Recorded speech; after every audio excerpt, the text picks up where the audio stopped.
When the light came back, I never thought the word cancer would belong to me. It was a word for strangers on TV commercials, whispered in hospital corridors, something that belonged to other people. Not me. Not at 28, with a career barely starting to blossom, with love so new it still felt like a dream. But life doesn't ask permission before it breaks you. I remember the day I heard it. The fluorescent lights of the doctor's office flickered faintly, the sterile smell of antiseptic clinging to my nose. I sat on the exam table, my hands clenched in my lap, and heard the word fall like a stone into a still pond. Lila, the tests confirm it's malignant. You have stage 2 Hodgkin's lymphoma. Malignant. Hodgkin's. Lymphoma. The words swirled, heavy and alien, impossible to pin down. My chest went hollow. I wanted to scream, to tell him he had the wrong file, to insist that I was fine, that the lump in my neck was nothing. But my body betrayed me. I sat frozen, mute, my heart racing against a body that suddenly felt foreign. The doctor's voice blurred into a drone of treatment plans and survival rates. 90%. That was supposed to sound reassuring.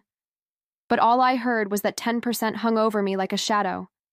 And then there was Noah. He was sitting beside me, his hand gripping mine so tightly I could feel the sweat between our palms.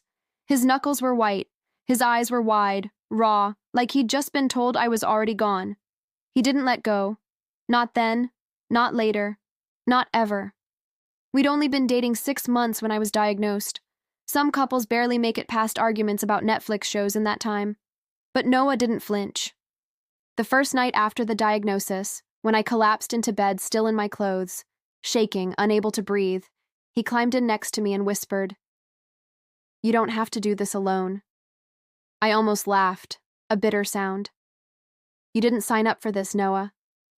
He cupped my face in his hands, forcing me to look at him. "I didn't sign up for you as long as it was easy. I signed up for you. All of it." That was the night I cried into his shirt until it was soaked, while he held me like I wasn't breaking, like I was something worth holding together. Chemo started 2 weeks later. I thought I was prepared. I'd read the pamphlets, scrolled forums late into the night, memorized the side effects. But nothing prepares you for your own body becoming a battlefield. The nausea hit first, a constant rolling sickness that made food taste like ash.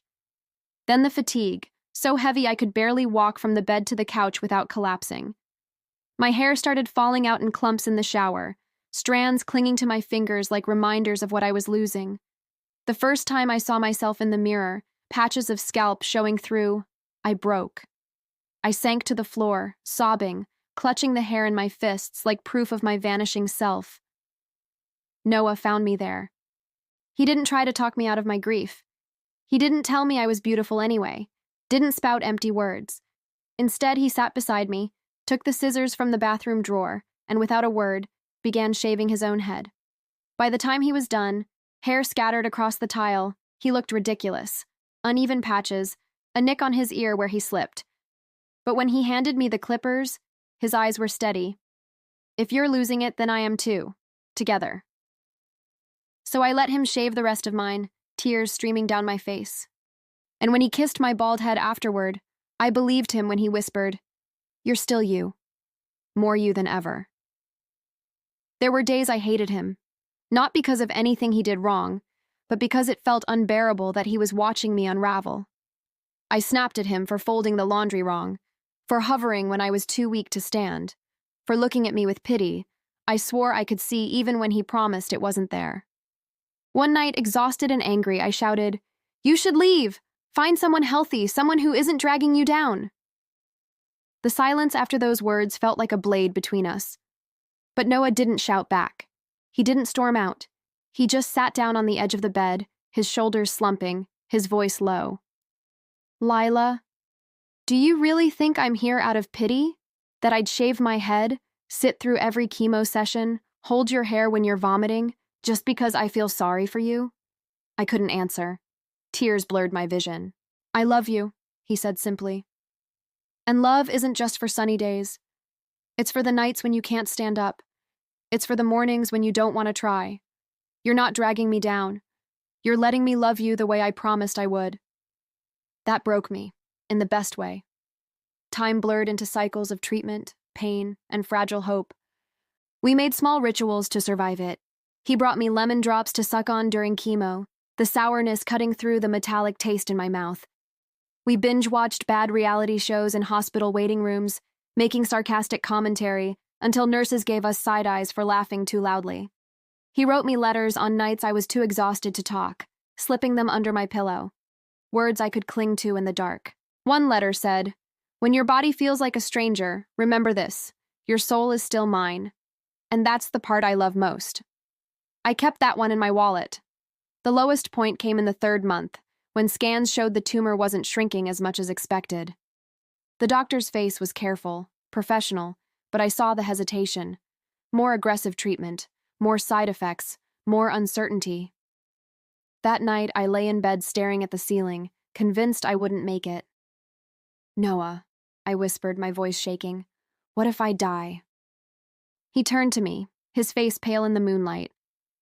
"Then I'll be the one left haunted forever." I flinched.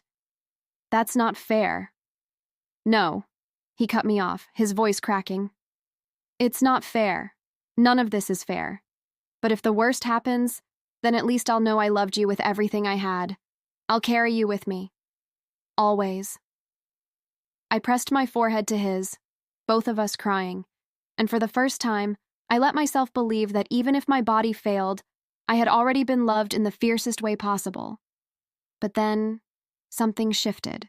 The next round of treatment worked. Slowly, scans showed improvement. The tumor shrank. My body, though bruised and battered, fought back. The day the doctor finally said the words remission, I almost couldn't breathe. I looked at Noah, and he was crying openly, not caring that the nurse was still in the room. He kissed me so hard I tasted salt and whispered, "You did it, baby. You made it." I corrected him, my voice hoarse but steady. "We did it." Recovery wasn't instant. My hair grew back unevenly, thin patches I tried to hide with scarves. My body was soft where it had once been strong. I carried scars, physical and invisible. Some mornings I woke expecting the sickness to return, but there was also light. The first time I walked a mile again, Noah was beside me, cheering like I'd run a marathon. The first time I tasted coffee without nausea, we celebrated with pastries at the corner cafe. The first time I laughed without it ending in tears, I thought my chest might burst from joy. Life wasn't the same as before, but maybe it was better, because I didn't take a single breath for granted anymore. One evening, sitting on our apartment balcony, wrapped in a blanket while the city buzzed below, Noah slipped a small box into my hand. My heart stopped. Inside was a simple ring, nothing flashy, just gold, warm and solid. "I don't want to waste another second," he said, his voice rough. "I almost lost you once. I want every day with you that I can get. Will you marry me?" Tears spilled down my cheeks as I whispered, "Yes." When he slid the ring onto my finger, I realized something. Cancer had tried to take everything, my body, my hope, my future. But it failed, because sitting there, with Noah's hand in mine and the world stretched out before us, I had everything that mattered. I was alive. I was loved. And for the first time in what felt like forever, the light had come back.